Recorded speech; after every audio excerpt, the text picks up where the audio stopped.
மந்தார நாட்டை இந்திரசேனன்கிறவன் ஆண்டு வந்தான். அவனோட ஆட்சியில் மக்கள் சுகமாக வாழ்ந்து வந்தாங்க. அவனுக்கு வேற நாடுகளையெல்லாம் தன்வசப்படுத்தி கொள்ளணுங்கிற ஆசையெல்லாம் கிடையாது. அவன் எல்லோருடனும் சமாதானமாக போகத்தான் விரும்பினான். மந்தார நாட்டை அடுத்து மகரந்த நாடு இருந்துச்சு. வீரசேனன்கிறவன் தான் மகரந்த நாட்டோட மன்னன். இந்த இரண்டு நாடுகளுக்கும் இடையில பரம்பரையா பகைமை இருந்து வந்துச்சு. அந்த பகைமையை ஒழிக்க தீர்மானிச்சு இந்திரசேனன் ஒரு சமாதான தூதனை வீரசிம்மன் கிட்ட அனுப்புனான்.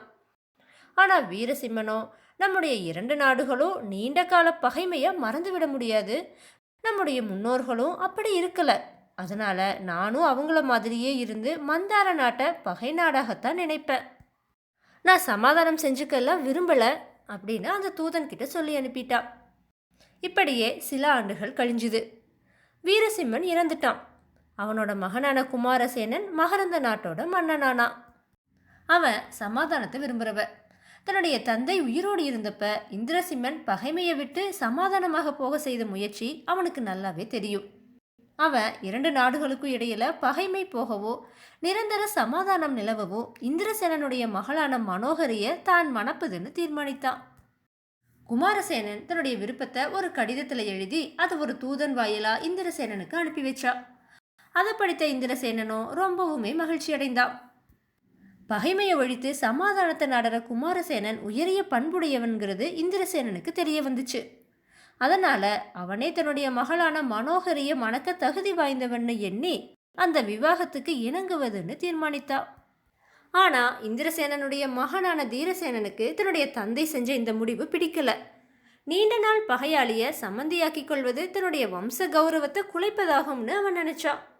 ஆனா தான் நினைத்ததை அவன் தன்னுடைய தந்தை கிட்ட சொல்லல. தீரசேனனோடு நெருங்கி பழகிற அரச குடும்பத்தை சேர்ந்த சிலர் அவன் தன் தந்தையுடைய எண்ணத்துக்கு நேர் எதிராக நினைப்பதை பார்த்து அவனோட அபிப்பிராயமே சரின்னு சொல்லி அவனை தூண்டிவிட்டாங்க. மனோகரிய குமாரசேனன் மணக்க முன் வந்தது அவன் மந்தார நாட்டை தன் நாட்டோடு சேர்த்து கொள்ள போடுற சதி திட்டம்னு அவங்க தீரசேனன் கிட்ட சொன்னாங்க. அதை முறியடிக்க இப்போதே இந்திரசேனனை சிறையில் அடைச்சிட்டு தீரசேனனே அந்த நாட்டுடைய மன்னனாகி விட வேண்டும்னு சொன்னாங்க. அதுக்கான திட்டத்தையும் அவங்களே வகுத்து கொடுத்தாங்க. அதுபடி தீரசேனன் ஒரு நாள் இரவு தன்னுடைய தந்தை இந்திரசேனனை பிடித்து சிறையில் அடைச்சிட்டு தானே மன்னன்னு பிரகடனப்படுத்திட்டான். சிறைப்பட்ட இந்திரசேனனுக்கு தன்னுடைய மகனோட இந்த செயல் பிறர் தூண்டிவிட்டு செய்யப்பட்டதுங்கிறது விளங்கிருச்சு. அவன் தன்னுடைய துக்கத்தை அடக்கிட்டு சிறையில் கிடந்தான். தீரசேனன் சிம்மாசனத்தில் அமர்ந்ததுமே குமாரசேனனுக்கு, என் தங்கையை மணப்பதன் மூலம் என் நாட்டையே அபகரித்து கொள்ள நீ சதித்திட்டம் தீட்டினாய். நம் இரு நாடுகளுக்கிடையே நீண்டகால பகைமை நிலவும் போது உன் திட்டம் நிறைவேற விடுவேனா? உன்னை தக்க விதத்தில் தண்டிக்கப் போகிறேன்னு ஒரு லிகிதம் எழுதி அனுப்பி வச்சா. அந்த கடிதத்தை படித்த குமாரசேனனுடைய மனசு ரொம்பவுமே வருத்தப்பட்டுச்சு. தன் மந்தார நாட்டோடு சமாதானமாக போக விரும்பியும் அது முடியவில்லையேன்னு நினைச்சு அவன் ரொம்பவுமே வருத்தப்பட்டான். தீரசிம்மனே போற ஆரம்பிப்பான்னு அப்ப அவனை அதுல தோற்கடிச்சு இந்திரசேனனை சிறையிலிருந்து மீட்டு மறுபடியும் அவனை மந்தாரபுரி நாட்டுடைய மன்னனாக்குவதுன்னு குமாரசேனன் தீர்மானிச்சுட்டான். இதுக்குள்ள மந்தார நாட்டு மக்களிடையே பெருத்த கொந்தளிப்பு ஏற்பட்டுச்சு. இந்திரசேனனை விடுவிக்க கோரி தீரசேனனுக்கு எதிராக ஆர்ப்பாட்டங்கள் மக்களால் நடத்தப்பட்டுச்சு. இந்த புரட்சிக்கு சிம்மநாதன்கிறவ தலைமை தாங்கினான். அவன் நாடெங்கிலும் போய் மக்களை தூண்டி தீரசேனன் பதவியை விட்டு விலகி இந்திரசேனனை மறுபடியும் மன்னனாக்க வேண்டும்ங்கிற இயக்கத்தை தொடர்ந்து நடத்தினான். அது வலுத்துச்சு. இதை பார்த்த தீரசேனன் முதல்ல உள்நாட்டு கழகத்தை அடக்கி சிம்மநாதனை பிடித்து சிறையில் அடைச்சிட்டு அதுக்கப்புறமா குமாரசேனனோடு போர் புரிவதுன்னு தீர்மானிச்சா. ஆனால் சிம்மநாதனை பிடிக்க முடியல. மந்தார நாட்டில் உள்நாட்டு கழகம் நடக்குதுங்கிறத தெரிஞ்சுக்கிட்ட குமாரசேனன் தீரசேனனோடு போர் புரிய அதுவே சரியான சமயம்னு நினச்சி படையெடுத்து வந்தான். தீரசேனனுடைய நிலைமை இருதலை கொல்லி எறும்பு போல ஆயிடுச்சு.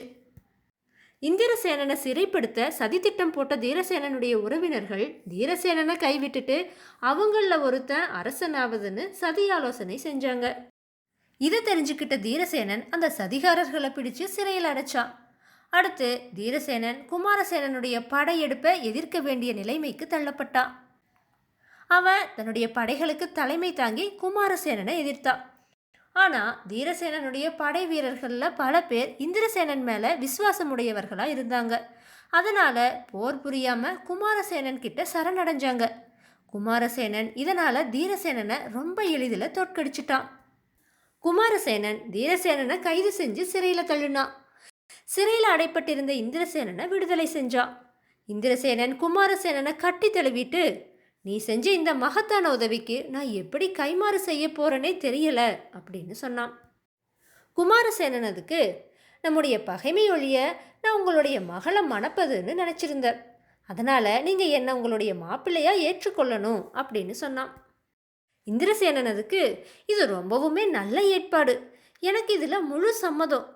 இருந்தாலும் என்னுடைய மகளோட விருப்பத்தையும் தெரிஞ்சிட்டு வர, அவன் இதுக்கு எந்த ஆட்சேபனையும் சொல்ல மாட்டாள்னே நினைக்கிற அப்படின்னு சொன்னான்.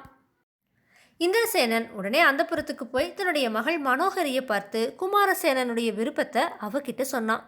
மனோகரியும் கொஞ்ச நேரம் யோசிச்சு பார்த்துட்டு, தந்தையே, என் மனசில் பட்டதை மறைக்காம சொல்லிடுற. மக்கள்கிட்ட உங்கள் மேலே விசுவாசம் செலுத்த கோரி புரட்சி செஞ்சு தன்னுடைய உயிருக்கும் அஞ்சாமல் முயற்சி செஞ்ச வீரசிங்கமான அந்த சிம்மநாதனையே நான் மணக்க விரும்புகிறேன். ஆனால் இதை குமாரசேனன் அறிந்தா உங்களுக்கு என்ன கெடுதல் செய்வானோன்னு தான் பயப்படுற அப்படின்னு சொன்னான். இந்திரசேனனும் கொஞ்சம் யோசிச்சு பார்த்துட்டு, நீ இப்படி பயப்படவே வேண்டாம், நீ விரும்பியபடி உன்னை சிம்மநாதனுக்கே விவாகம் செஞ்சு வைக்கிறேன்னு சொல்லிட்டு குமாரசேனனை பார்க்கறதுக்காக போனான். அவன் தன் மகளுடைய விருப்பம் என்னங்கிறத குமாரசேனன் கிட்ட தெரிவித்தான். குமாரசேனன் மனோகரை எதிர்பார்த்தபடி இந்திரசேனன் மீது கோபம் கொள்ளல. அவனே முன்னின்று சிம்மநாதனுக்கும் மனோகரிக்கும் விவாகத்தை நடக்க செய்தான். அதுக்கப்புறமா அவன் இந்திரசேனன் கிட்டவே தான் வென்ற நாட்டை ஒப்படைச்சிட்டு அவன்கிட்ட விடை பெற்று கொண்டு தன்னுடைய நாட்டை அடைஞ்சான். வேதாளம் இந்த கதையை விக்ரமாதித்தன் கிட்ட சொல்லி, மன்னனே, குமாரசேனன் போரில் வெற்றி பெற்றும் மந்தார நாட்டை தன்னுடைய நாட்டோடு இணைத்து கொள்ளவில்லை. தான் முதலில் எண்ணியபடி மனோகரியை மணக்கவும் இல்லை. அவன் மந்தார நாட்டை இந்திரசேனனிடம் ஒப்படைத்துவிட்டு தன்னுடைய நாட்டுக்கு சென்றது சரியா? இந்திரசேனன் புரட்சி தலைவனான சிம்மநாதனை தன்னுடைய மாப்பிள்ளையாக்கி கொண்டது சரியா? என்னுடைய இந்த கேள்விகளுக்கு சரியான விடைகள் தெரிந்திருந்தும் நீ கூறாவிட்டால் உன்னுடைய தலை சுக்கு நூறாக வெடித்து விடும்னு சொல்லிச்சு. இது கேட்ட விக்ரமாதித்தன் வேதாளத்துக்கிட்ட, இந்திரசேனனும் குமாரசேனனும் அரசியலில் கை தேர்ந்தவர்கள் என்பதில் சந்தேகமே இல்லை. இருவரது முதலாவது நோக்கமும் இரண்டு நாடுகளுக்கும் இடையிலிருந்து வந்த நெடுங்கால பகைமையை ஒழிப்பதுதான். குமாரசேனன் இந்த பகைமை மறந்து போவதற்குத்தான் மனோகரியை மணப்பது ஒரு வழி என நினைத்தானே ஒழிய அதனையே தன்னுடைய குறிக்கோளாக கொள்ளவில்லை. தீரசேனனை தோற்கடித்து இந்திரசேனனை மீண்டும் மந்தார நாட்டின் மன்னனாக்கியதால் குமாரசேனன் தான் விரும்பிய லட்சியத்தை அடைந்து விட்டான். மனோகரி சிம்மநாதனையே மணக்க விரும்புகிறாள் என்பதை அறிந்ததும் குமாரசேனன் தான் அவளை தானே மணக்க வேண்டும் என வற்புறுத்தவில்லை. மனோகரியை அவன் இந்த நிலையில் மணந்து கொண்டால் அது அவள் விரும்பாத விவாகம் என்றும் அதனால் அவனுடைய இல்லற வாழ்வு சுகமாக அமையாது என்பதையும் அவன் உணர்ந்தான். இந்திரசேனன் சிம்மநாதனை தன்னுடைய மாப்பிள்ளையாக ஏற்றதற்கு காரணம் அவன் எந்த ஆபத்தான நிலைமையிலும் தன்னுடைய லட்சியத்தை அடைய போராட்டம் நடத்தி அதற்கு திறன்பட தலைமை தாங்கியதே. இப்படிப்பட்ட இயல்பையுடையவன் தன்னுடைய மகள் மனோகரியை மணக்க ஏற்றவனே என கருதியே இந்திரசேனன் அவனை தன்னுடைய மாப்பிள்ளையாக ஏற்றான்னு சொன்னான். விக்ரமாதித்தனோட இந்த சரியான பதிலால அவனுடைய மௌனம் கலைஞ்சுது. அவன் சுமந்து வந்த வேதாளம் உயர கிளம்பி போய் மறுபடியும் முருங்கை மரத்தில் ஏறிடுச்சு. தன்னோட முயற்சியில சற்றும் மனம் தளராத விக்ரமாதித்தன் மறுபடியும் முருங்கை மரத்தில் ஏறி அதில் தொங்கிட்டு இருந்த வேதாளத்தை பிடிச்சு கீழே இறக்கி மீண்டும் நடக்க துவங்கினான்.